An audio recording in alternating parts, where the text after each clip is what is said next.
Oke guys, kali ini mungkin videonya diedit dengan banyak kekurangan karena gua pakai software aplikasi yang sama tapi dengan device yang beda. Yang gua biasa pakai itu aplikasi Capcut.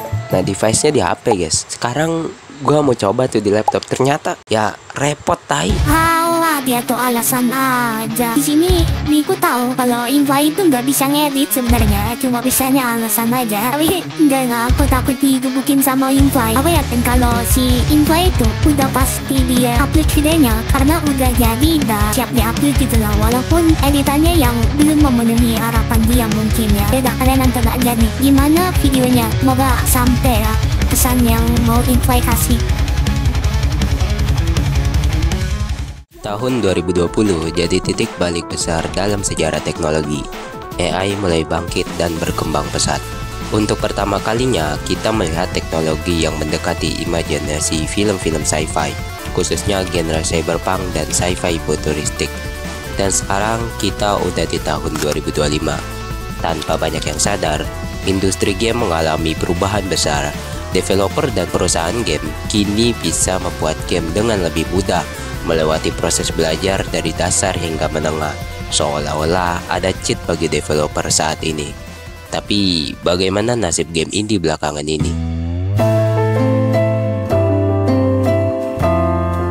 Mari kita lihat data perilisan game indie di Steam dari tahun 2020 hingga 2024. 2020 sekitar 9.000 game dirilis, 2021 meningkat menjadi 10.000 game dirilis. 2022 naik ke 11.000 game, 2023 mencapai 12.000 game, 2024 sedikit menurun ke 11.500 game. Data ini menunjukkan tren yang relatif stabil dengan sedikit fluktuasi, namun jumlah game yang dirilis tetap tinggi, menandakan persaingan yang ketat di pasar game indie. Sekarang, anggap kamu udah bisa bikin game dengan murah, pakai AI asset dan software yang bagus. Tapi itu aja belum cukup. Kamu harus jago marketing game, karena pasar akan dibanjiri game indie dan game zombie, alias game dari AI dan game asset flip yang bakal memenuhi Steam di tahun 2025. Untuk menonjol di pasar yang padat, kamu perlu menerapkan strategi Trinity Hook yang terdiri dari visual hook, desain visual yang unik dan menarik perhatian, gameplay hook, mekanika permainan yang inovatif dan menyenangkan, narrative hook, cerita atau latar belakang yang memikat dan membuat pemain ingin tahu lebih. Dengan menggabungkan ketiga elemen ini, game kamu bisa menarik perhatian pemain dan media, meningkatkan peluang sukses di pasar.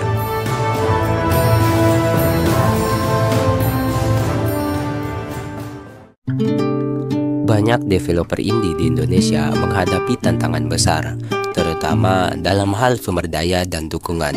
Misalnya, Sandi Tio Bayu, kreator game Malapetaka, menyebutkan bahwa meskipun menggunakan engine open source seperti GZ Doom, proses pengembangan tetap menantang karena keterbatasan dokumentasi dan dukungan komunitas lokal. Selain itu, kurangnya dukungan dari pemerintah dan minimnya event gaming lokal juga menjadi hambatan dalam mempromosikan karya mereka.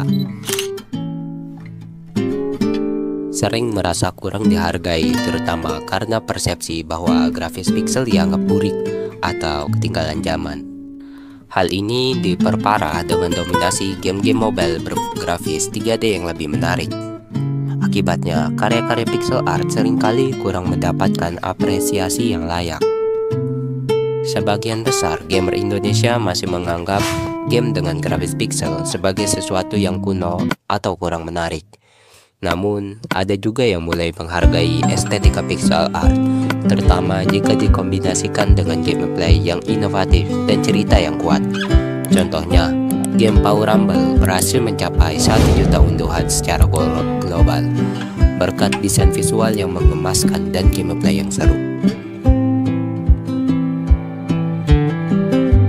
Kesimpulannya, meskipun menghadapi berbagai tantangan, baik dari sisi pengembangan maupun persepsi pasar, developer dan seniman pixel art di Indonesia terus berinovasi dan menghasilkan karya-karya yang patut diapresiasi.